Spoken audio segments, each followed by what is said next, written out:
ତ୍ରିମ୍ ତ୍ରିମ୍ ତ୍ରିମ୍ ଏହି ତିନୋଟି ଶବ୍ଦକୁ ତିନିଥର ପଢ଼ିକି ପରିସ୍ରା କରିଦିଅନ୍ତୁ। ଗ୍ୟାରେଣ୍ଟି ଦେଉଛି ସେ ନାରୀ ରାତି ଦିନ ଘରକୁ ଡାକିବ। ପଡ଼ିଶା ଘର ସୁନ୍ଦରୀ ଭାଉଜ ଆପେ ଆପେ ପଟିଯିବ। ଯାହା ଚାହିଁବେ ତାହା କରିବ। କେବଳ ଆପଣଙ୍କୁ ତ୍ରିମ୍ ତ୍ରିମ୍ ତ୍ରିମ୍ ଏହି ତିନୋଟି ଶବ୍ଦକୁ ତିନିଥର ପଢ଼ିକି ପରିସ୍ରା କରିବାର ଅଛି। ତାପରେ ଦେଖିବେ ଚମତ୍କାର। ହଁ ଫ୍ରେଣ୍ଡସ୍, ଯଦି ଆପଣ କେଉଁ ଝିଅକୁ ମନେ ମନେ ଭଲ ପାଉଛନ୍ତି କିନ୍ତୁ ଯେତେ ଚେଷ୍ଟା କଲେ ମଧ୍ୟ ତାକୁ ପଟେଇ ପାରୁନାହାନ୍ତି, ତାକୁ ନିଜର ମନ କଥା କହିବାକୁ ଡରୁଛନ୍ତି, ଆଉ ଆପଣ ଚାହୁଁଛନ୍ତି କି ସେ ଝିଅ ନିଜେ ଆସି ଆପଣଙ୍କୁ ଭଲ ପାଉଛି ବୋଲି କହୁ, ତେବେ ତ୍ରିମ୍ ତ୍ରିମ୍ ତ୍ରିମ୍ ଏହି ତିନୋଟି ଶବ୍ଦକୁ ତିନିଥର ପଢ଼ିକି ପରିସ୍ରା କରିଦିଅ। ଗ୍ୟାରେଣ୍ଟି ଦେଉଛି ଯେଉଁ ଝିଅ ଆପଣଙ୍କୁ ଭାव ଦେଉନଥିଲା, ଇଗ୍ନୋର କରୁଥିଲା, ସିଏ ନିଜେ ଆସିବ ଆପଣଙ୍କ ସହିତ କଥା ହେବ, ଆପଣଙ୍କୁ ଭଲ ପାଉଛି ବୋଲି କହିବ। ଯେଉଁ ପଡ଼ିଶା ଘର ଭାଉଜର ସୁନ୍ଦରତାକୁ ଦେଖି ଆପଣ ତାକୁ ଦିନରାତି ଭାବୁଛନ୍ତି, ସିଏ ଆପଣଙ୍କର ବଶରେ ହୋଇଯିବ। ଆପଣଙ୍କର ଇସାରାରେ ନାଚିବ। ଆପଣ ତାକୁ ଯାହା କହିବେ, ଯେମିତି କହିବେ ସିଏ କରିବ। କୌଣସି ପ୍ରକାର ବାଧା ଦେବ ନାହିଁ। ଏହି ବଶୀକରଣ ଦୁନିଆର ସବୁଠାରୁ ସହଜ କିନ୍ତୁ ମହାଶକ୍ତିଶାଳୀ ବଶୀକରଣ। ଏହାର କୌଣସି ପ୍ରକାର କାଟ ନାହିଁ। ତେଣୁ ମୋର ଆପଣମାନଙ୍କୁ ଅନୁରୋଧ କି ମନରେ କୌଣସି ଖରାପ ଉଦ୍ଦେଶ୍ୟ କିମ୍ବା କୌଣସି ଖରାପ କାମ ପାଇଁ ଆପଣ ଏହି ବଶୀକରଣକୁ ପ୍ରୟୋଗ କରିବେନି। କାହିଁକି ନା ମାତ୍ର ଥରେ ଯେଉଁ ଝିଅ ବା ନାରୀ ଉପରେ ଏହି ବଶୀକରଣକୁ ପ୍ରୟୋଗ କରିଦେବେ, ସିଏ ସେହି ସମୟଠାରୁ ଆପଣଙ୍କ ଆଡ଼କୁ ଆକର୍ଷିତ ହେବାକୁ ଲାଗିବ। ଆପଣଙ୍କୁ ଭଲ ପାଇବାକୁ ଲାଗିବ। ଆପଣଙ୍କୁ ନ ଦେଖି ଗୋଟେ ମୁହୂର୍ତ୍ତ ବି ରହିପାରିବନି। କେବଳ ଆପଣଙ୍କୁ ତ୍ରିମ୍ ତ୍ରିମ୍ ତ୍ରିମ୍ ଏହି ତିନୋଟି ଶବ୍ଦକୁ ତିନିଥର କହିକି ପରିସ୍ରା କରିବାର ଅଛି। ତାପରେ ଦେଖିବେ ଚମତ୍କାର। ନମସ୍କାର ଫ୍ରେଣ୍ଡସ୍, ଓଡ଼ିଆ ଫଣ୍ଡା ଚ୍ୟାନେଲକୁ ଆପଣମାନଙ୍କୁ ସ୍ୱାଗତ। ଯଦି ଆପଣ ଝିଅ ପଟେଇବାକୁ ଚାହୁଁଛନ୍ତି, କେଉଁ ବି ବିବାହିତା ନାରୀକୁ ପଟେଇବାକୁ ଚାହୁଁଛନ୍ତି, ତାଠାରୁ ନିଜର ମନ ମୁତାବକ କାମ ହାସଲ କରିବାକୁ ଚାହୁଁଛନ୍ତି, ତେବେ ଆଜିର ଏହି ଭିଡ଼ିଓଟିକୁ ପୁରା ଧ୍ୟାନ ସହିତ ଶେଷ ପର୍ଯ୍ୟନ୍ତ ଦେଖିବେ।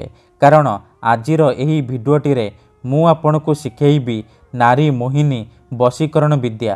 ଏହି ବଶୀକରଣ କରିବା ପାଇଁ ଆପଣଙ୍କୁ ବେଶୀ କିଛି କରିବାକୁ ପଡ଼ିବନି କିମ୍ବା କିଛି ବି ମନ୍ତ୍ରତନ୍ତ୍ର କରିବାକୁ ପଡ଼ିବନି କିମ୍ବା କିଛି ବି ପଇସା ଖର୍ଚ୍ଚ କରିବାକୁ ପଡ଼ିବନି। କେବଳ ମୁଁ ଆପଣଙ୍କୁ ତିନୋଟି ଶବ୍ଦ ବତେଇବି। ଆପଣ ସେଇ ତିନୋଟି ଶବ୍ଦକୁ ତିନିଥର ପଢ଼ିକି ପରିସ୍ରା କରିବାର ଅଛି। ତ୍ରିମ୍ ତ୍ରିମ୍ ତ୍ରିମ୍ ଏହି ତିନୋଟି ଶବ୍ଦକୁ ତିନିଥର ପଢ଼ିକି ପରିସ୍ରା କରିବାର ଅଛି। ଏହି ବଶୀକରଣ ଏତେ ଶକ୍ତିଶାଳୀ କି ଏହାର ପ୍ରୟୋଗରେ ଆପଣ ବର୍ଷ ବର୍ଷ ଧରି ଭାଙ୍ଗି ଯାଇଥିବା ପୁରୁଣା ପ୍ରେମକୁ ଫେରାଇ ଆଣିପାରିବେ। ଶାଶୁ, ନଣନ୍ଦ, ଦିଅର, ଭାଉଜ କାହାକୁ ବି ନିଜ ବଶରେ କରି ତାଠାରୁ ନିଜର ମନ ମୁତାବକ କାମ ହାସଲ କରିପାରିବେ। କିମ୍ବା ଯଦି ଆପଣ କେଉଁ ଝିଅକୁ ବହୁ ଦିନ ହେଲା ଭଲ ପାଉଛନ୍ତି, ହେଲେ ସିଏ ଆପଣଙ୍କୁ ଭଲ ପାଉନି, ଆଉ ଆପଣ ତା ପଛରେ ଗୋଡ଼େଇ ଗୋଡ଼େଇ ନିଜର ସବୁ ସମୟ ସାରି ସାରିଲେଣି, କିନ୍ତୁ ସେ ଝିଅକୁ ପଟେଇ ପାରୁନାହାନ୍ତି, ତେବେ କେବଳ ଗୋଟିଏ ଥର ତ୍ରିମ୍ ତ୍ରିମ୍ ତ୍ରିମ୍ ତିନିଥର କହିକି ପରିସ୍ରା କରିଦିଅ। ଗ୍ୟାରେଣ୍ଟି ଦେଉଛି ସେ ଝିଅ ନିଜେ ଆସିବ ଆପଣଙ୍କ ସହିତ କଥା ହେବ, ଆପଣଙ୍କୁ ଭଲ ପାଉଛି ବୋଲି କହିବ। ତେବେ ଏହି ବଶୀକରଣ କରିବା ଅତି ସହଜ। ଏହାକୁ ଆପଣ କିପରି କରିବେ, କେମିତି କରିବେ, ଏହାର ପ୍ରୟୋଗ ବିଧି କ'ଣ, ମୁଁ ଆପଣଙ୍କୁ ବତେଇବି। ସମ୍ପୂର୍ଣ୍ଣ ପ୍ରୟୋଗ ବିଧି ଠିକ୍ ଭାବରେ ଶିଖେଇବି। ଜାଣିବା ପାଇଁ ମୋର ଆପଣମାନଙ୍କୁ ଅନୁରୋଧ କି ଆପଣ ଭିଡ଼ିଓଟିକୁ ମୂଳରୁ ଶେଷ ପର୍ଯ୍ୟନ୍ତ ପୁରା ଧ୍ୟାନ ସହିତ ଦେଖିବେ। ବିଧିଟି ଜାଣିବା ପୂର୍ବରୁ ଯଦି ଆପଣ ଆମ ଚ୍ୟାନେଲକୁ ନୂଆ ଆସିଛନ୍ତି, ତେବେ ଦୟାକରି ଚ୍ୟାନେଲକୁ ସବସ୍କ୍ରାଇବ୍ କରି ପାଖରେ ଥିବା ବେଲ୍ ଆଇକନ୍କୁ ମଧ୍ୟ ଦବାଇ ଦିଅନ୍ତୁ। ଯାହାଦ୍ୱାରା ଆମେ ଯେଉଁ ବି ଭିଡ଼ିଓ ଅପଲୋଡ଼ କରିବୁ ସର୍ବପ୍ରଥମେ ଆପଣ ଦେଖିପାରିବେ ଆଉ ତା'ର ଲାଭ ପାଇପାରିବେ। ତେବେ ମନେ ରଖନ୍ତୁ, ବିଧିଟି ଜାଣିବା ପୂର୍ବରୁ ଆଉ ଗୋଟିଏ ଛୋଟିଆ କଥା ମନେ ରଖନ୍ତୁ। ମନ୍ତ୍ର, ତନ୍ତ୍ର, ଯନ୍ତ୍ର, ବଶୀକରଣ ଇଏ ଏମିତି ସେମିତି କାମ କରେନି। ମନରେ ସମ୍ପୂର୍ଣ୍ଣ ବିଶ୍ୱାସ, ନିଷ୍ଠା ଆଉ ଏକାଗ୍ରତାର ସହିତ ଆପଣଙ୍କୁ ଏହି ବଶୀକରଣ କରିବାକୁ ପଡ଼ିବ। ତେବେ ଯାଇ ମୁଁ ଆପଣଙ୍କୁ ଗ୍ୟାରେଣ୍ଟି ଦେଉଛି ଆପଣ 100ରୁ 100% ସଫଳ ହେବେ। ମୁଁ ଆପଣଙ୍କୁ ଯେମିତି ବତେଇବି ଆପଣଙ୍କୁ ଠିକ୍ ସେହିପରି କରିବାକୁ ପଡ଼ିବ। କିଛି ବି ଭୁଲ ଭାଲ କରିବେନି, ନହେଲେ ଆପଣଙ୍କର ବଶୀକରଣ କାମ କରିବନି। ପରେ ଆପଣ କହିବେ ଆପଣଙ୍କର ବଶୀକରଣ କାମ କରୁନି। ତେଣୁ ମୋର ଆପଣମାନଙ୍କୁ ଅନୁରୋଧ କି ଆପଣ ଭିଡ଼ିଓଟିକୁ ପୁରା ଧ୍ୟାନ ସହିତ ଦେଖନ୍ତୁ, ପ୍ରୟୋଗ ବିଧିକୁ ଠିକ୍ ଭାବରେ ବୁଝନ୍ତୁ, ତାପରେ ଆପଣ ବଶୀକରଣ କରିବା ପାଇଁ ଯିବେ। ଠିକ୍ ଅଛି, ତେବେ ମନେ ରଖନ୍ତୁ ଏହି ବଶୀକରଣ ବିଧିକୁ ଆପଣ କେବଳ ମଙ୍ଗଳବାର କିମ୍ବା ଶନିବାର ଦିନ କରିବେ, ସନ୍ଧ୍ୟା ସମୟରେ କରିବେ। ପ୍ରଥମେ ଆପଣ କ'ଣ କରିବେ, ଖଣ୍ଡେ ସାଧା କାଗଜ ଆଉ କଳା କଲମ ଆଣିବେ। ସେହି କାଗଜରେ ଆପଣ ପ୍ରଥମେ ସେଇ ଝିଅ ବା ସ୍ତ୍ରୀର ନାମ ଲେଖିବେ ଯାହାକୁ ଆପଣ ନିଜ ବଶରେ କରିବାକୁ ଚାହୁଁଛନ୍ତି, ଆଉ ତା ତଳେ ଆପଣ ତ୍ରିମ୍ ତ୍ରିମ୍ ତ୍ରିମ୍ ଏହି 3ଟି ଶବ୍ଦକୁ ଲେଖିବେ।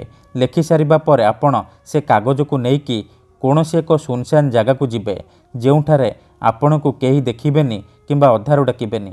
ତାପରେ ସେ କାଗଜକୁ ତଳେ ମାଟି ଉପରେ ରଖିବେ ଆଉ ଆଖି ବନ୍ଦ କରିକି ସେଇ ଝିଅ ବା ନାରୀକୁ ମନେ ମନେ ଭାବିବେ, ତାର ମୁହଁକୁ ନିଜ ମନରେ ଭାବିବେ। ଭାବି ସାରିବା ପରେ ଆପଣ ସେଇ କାଗଜ ଉପରେ ପରିସ୍ରା କରିବେ। ପରିସ୍ରା କରିବା ସମୟରେ ଆପଣ ତ୍ରିମ୍ ତ୍ରିମ୍ ତ୍ରିମ୍ ତ୍ରିମ୍ ତ୍ରିମ୍ ତ୍ରିମ୍ ତ୍ରିମ୍ ତ୍ରିମ୍ ତ୍ରିମ୍ ଏହିପରି ଏହି 3ଟି ଶବ୍ଦକୁ 3 ଥର ପଢ଼ିଦେବେ। ତାପରେ 5 ଥର ସେଇ ଝିଅ ବା ସ୍ତ୍ରୀର ନାମ ଉଚ୍ଚାରଣ କରିବେ ଯାହାକୁ ଆପଣ ନିଜ ବଶରେ କରିବାକୁ ଚାହୁଁଛନ୍ତି। ଏତିକି କରିସାରିବା ପରେ ଆପଣ ଚୁପଚାପ ନିଜ ଘରକୁ ଫେରିଆସିବେ। ପଛକୁ ବୁଲିକି ଚାହିଁବେନି। ଗ୍ୟାରେଣ୍ଟି ଦେଉଛି 2ରୁ 3 ଘଣ୍ଟା ଭିତରେ ପ୍ରଭାବ ପଡ଼ିବା ଆରମ୍ଭ ହୋଇଯିବ। ସେ ଝିଅ ହେଉ ବା ବିବାହିତା ନାରୀ ଆପଣଙ୍କ ଆଡ଼କୁ ଆକର୍ଷିତ ହେବାକୁ ଲାଗିବ। ଧନ୍ୟବାଦ।